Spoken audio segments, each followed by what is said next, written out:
I'm Sam and this is the Bonkers Busway Cambridge News. Vote tomorrow, would you vote for as it stands?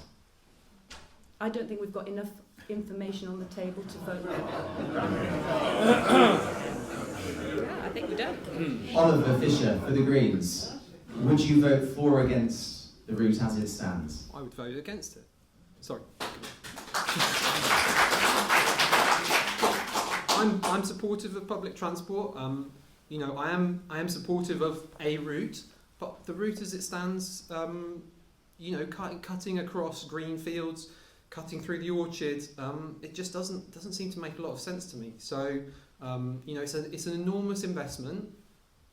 We need to put that money, into the right route. Chris Carter-Chapman for the Conservatives, for or against the route as it stands today? Well, I'm 100% against, and we can and we must save Coast Orchard. There is a clear alternative. So it's not only an act of economic vandalism, it's an act of environmental vandalism as well. And I think the politics of this is important as well. All of the people on this stage here tonight are standing to be your next Member of Parliament, and they are also standing to represent political, well, not quite yet, but maybe soon here. We haven't done well enough on this.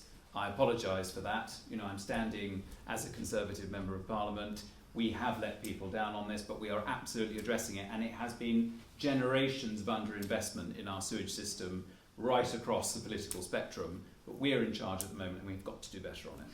Okay. Given the problems we've seen recently at the GCP and the Combined Authority and the multiple proposals for unitary authorities in Cambridgeshire, do you have any thoughts on local government reform?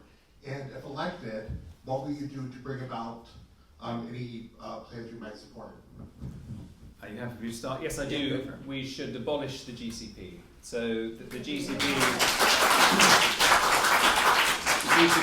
has completely lost its way, is wasting vast sums of money. I understand that £14 million, 14 million has been spent on consultants as part of the C2C busway project. That's a gross waste of money. I would like to see them lose the £200 million worth of gateway funding that's currently going through the works, and I'd like to see that money spent on a feasibility study for light rail in Cambridge. The GCP needs to end. I'm very supportive and interested in ideas to streamline local government. I was with a group of residents the other day who said, can you just take me through exactly how it works? So I tried to draw them a diagram with parish councils, district councils, county councils, the combined authority, the GCP, the mayor's powers that sort of spill out all over the place. And they were lost after we got to district council, and I think so was I. So we need fewer tiers of government, it'll be better value for taxpayers, and you'll get better decisions from your representatives. Can I just ask as well, the murmuring sounded popular about abolishing the GCP, but the government gave Cambridge and the surrounding area £500 million. Do you think if you abolished it, then you'd take away any faith that they may have in the future to give money to Cambridge? No, so I think we can make an extremely, and I have made an extremely strong case to central government that this money is being misused on a very gross scale. And when you talk to the GCP about transport solutions, do you try to talk to them about rail? They just sort of glaze over and say, oh, we're very good at busways. Well, I think Coton shows they're not. I really do think we need to look at the governance here. I do think we need to look at the governance structures. I wouldn't abolish... So you looked at it, what would you do? So, well, I think I'd actually like to go to these sessions that looking kind of unitaries and see whether we do the unitaries or not. I'm not sure I'm convinced about mayoralties, but some form of unitary I think is very interesting. We should be looking at it. We have far too many layers. I agree with that. So I wouldn't answer it by putting layers on top. That would be my way. And in terms of, finally on the GCP... Very quickly. Very quickly. Can I just ask Chris that a later question perhaps would be, as I understand it, the on-road option designed by Edward Lee, substantiated by Edward Lee's report, says that this would be an interim solution before East-West Rail comes in. As I understand it, Chris, you're against East-West Rail. So I'd like to know how the on-road option that would then depend on East-West Rail is compatible with your position. Well, let's let yours first, and I'll just let Luke just field that question about the structure, governance, GCP. Well, it's actually quite funny. I mean, last year I was applying for a few jobs, and one of the things you can do when you apply for new jobs, sometimes they ask you to do a presentation. And because I'm sad, I decided to do it on the structures of local government and explaining it to people. and they were rightfully very confused. And it is absolutely crazy. I mean, the amount of the amount of people we elect, just in the first scope of it, is crazy. Then you have all the other unelected things on top of that as well. I think there is absolutely scope for changing that. I'm not wedded to a solution. I won't lie, I'm very happy to. I know a couple of people who are really passionate about the unitaries. I mean, I originally, like I said, from north of a suburb of Bristol. That's where I grew up. We have a unitary authority there, South Gloucestershire, and that seems to work quite nicely and quite well, and it gives them all the same powers just under one umbrella. It makes things a little bit easier to do the interconnectivity. So yeah, I think it's something that we can absolutely look towards doing, but obviously, you know, much like everything in life, the devil's in the details, so we'd have to see how it works. But it would have to go through an act of Parliament to change that. So, do we have a question on East West Rail from anybody? Okay, yes, gentleman at the back. First of all, thanks very much for coming out. We really do appreciate it. So the question is very simple. What do you think about East West Rail, both the principle and the proposed route? So if I may start there. So Pippa has slightly mischaracterised, actually rather majorly mischaracterised my position on East West Rail. Reminds me of those leaflets we're all getting through our doors at the moment with the bar chart. So I am opposed to the southern approach of East West Rail, to be very clear, which is the one that would run through and do so much damage to Haslingfield, Harston, the Everstons, Combatant Toft, that route, to absolutely no benefit to the South Cambs constituency whatsoever. We don't get a single new station, and when I sat down for my first meeting with East West Rail, they opened this big book in front of me and said, we're now going to show you all of the benefits you will get. And they looked down and turned to the person next to say, he doesn't get any. And we're the only constituency where there is zero benefit or the pain. Now, I understand from the hustings we had earlier on in the year, Pippa, that you would support the southern approach if it was electrified, I think is how you finished. So that would be 2 swathes of South Cambridgeshire that the Liberal Democrats would concrete over and do massive environmental damage with huge carbon emissions for very little benefit at huge cost. And we talked about cost-benefit ratios earlier and how poor it was for C2C. East West Rails is 0.25. It is absolutely staggeringly bad. I've done a lot of work on this. I'm meeting with the residents of Harston again next week in their rail working group. I've written to the government, I'm working with ministers, and I think slowly we're making progress on really opening some eyes as to the 2 routes and their merits. The northern approach will link up with Northstowe, you'll get your connectivity. The people of Camborne will quite rightly get their connectivity. So the bus route, in relation to the northern approach, they are both 100% compatible. Okay, can I'll let Pippa respond to the comments that you'd be in support of 2 very destructive projects through South Cambridgeshire? So as Chris knows, we were about the thing, and I do question the business case for East West Rail. If the business case is justified, the fact that it's not electrified means that I could not support the southern route at all, because the amount of damage it would do for diesel is just incalculable. I just couldn't, it's just unconscionable. But it is likely to be electrified, so would you then support it? So if it was electrified, it would mean that the whole design of it would be very, very different. So that's a yes. So I've talked to it, yes. But as long as there were local benefits to local communities coming in, that's why I think we should look at a local station. And I know that there are some people in Harston also that are interested in that local station. I do also know that for the connectivity, as we've talked about it for Cambridge to Camborne and future light rail options, they are also looking at that connectivity. So the light rail that you were talking about does look at building on those East West Rail options too.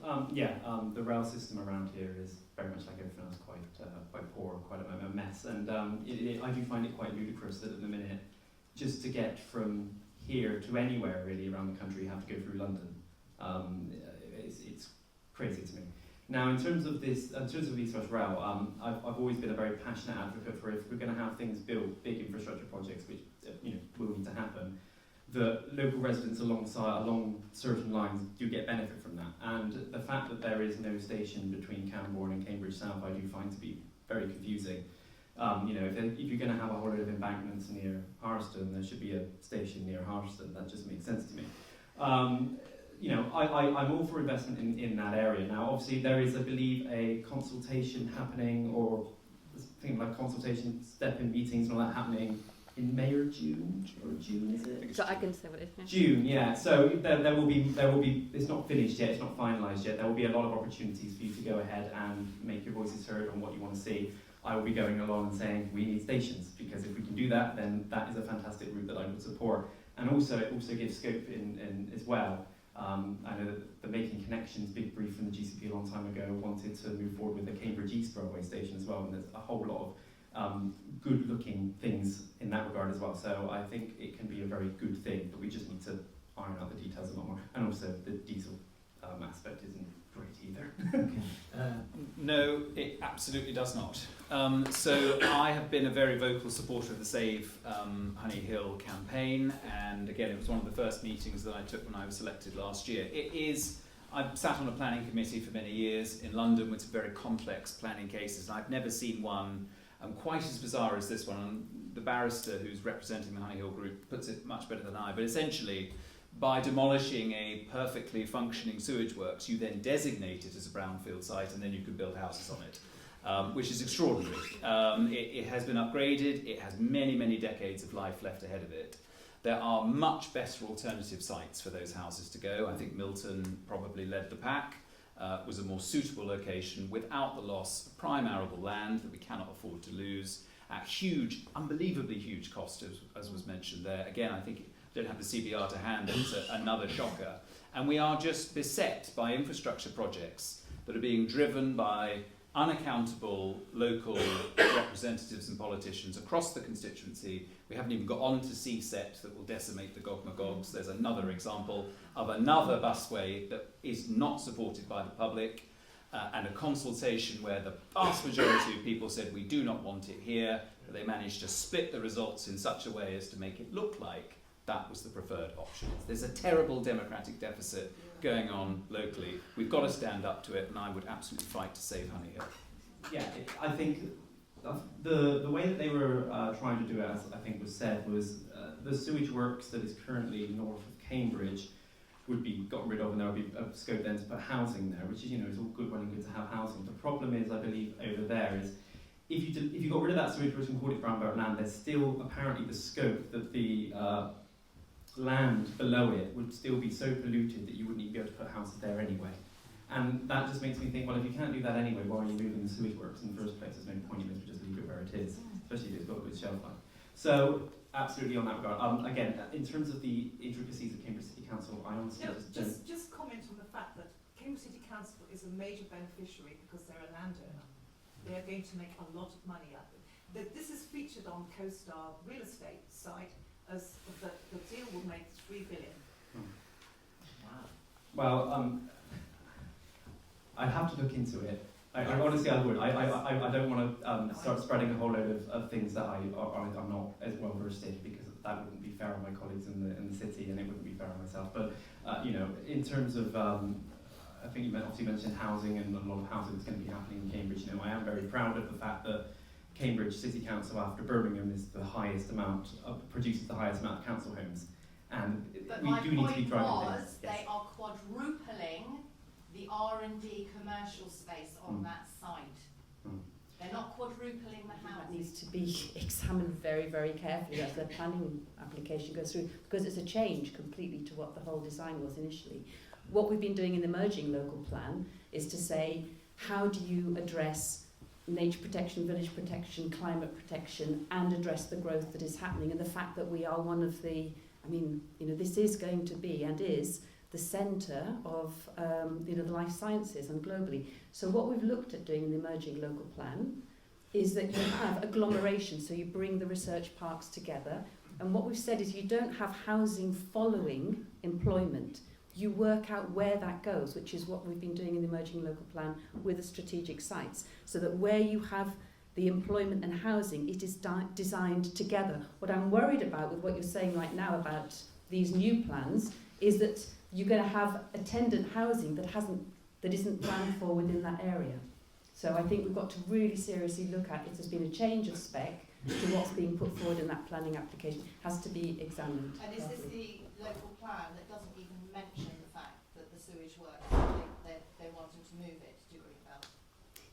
So the emerging local plan has those in it. The existing local plan doesn't at the moment. You're right. But you said it was so important for everything, for climate change and our environment to be the number one thing that drives absolutely everything. Yeah. And you're proposing to demolish a sewage plant that functions. Anglian Water say there is absolutely no operational need to move it, and to move it and build one the size of Wembley, the carbon cost is astronomical. astronomical. A tunnel 20 metres So- deep under the River Cam. It's only a mile away as well. It is a bonkers scheme in terms of the environment and climate So I've been one of the ones that has questioned the carbon impact of the scheme, and they've had to look again at that, so that's what's been delayed. I think actually that, so since I've been elected, that was a decision that came in from central government as a national infrastructure project to move to move the works.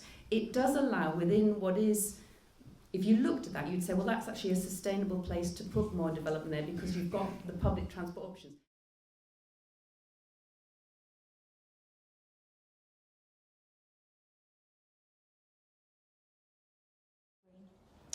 South Cambs should vote Green to send a message to their Lib Dem controlled county and district councils that they are not impressed with the Lib Dems' supposed environmentalism. Their failure to reject these damaging solutions, the C2C busway and the CSETs and even East-West Rail, is not it's not going to wash. It's not going to help us reach net zero. It's going to be a very long time before it's any improved public transport when we could be doing it right now. They could commission a bus next month if they wanted to run buses every 5 minutes instead of every 30 minutes down here. And as for voting Green, if you vote Green, as Natalie said, that means more money actually towards the Green Party in Parliament to support our Green MPs. If you vote Lib Dem, they're going to be in opposition anyway, whether in South Cambridgeshire, whether you vote for the Tory, the Lib Dem, the Green Party, they're all going to be in opposition. They're all going to get short money. So, which party do voters want to support with their short money allocation?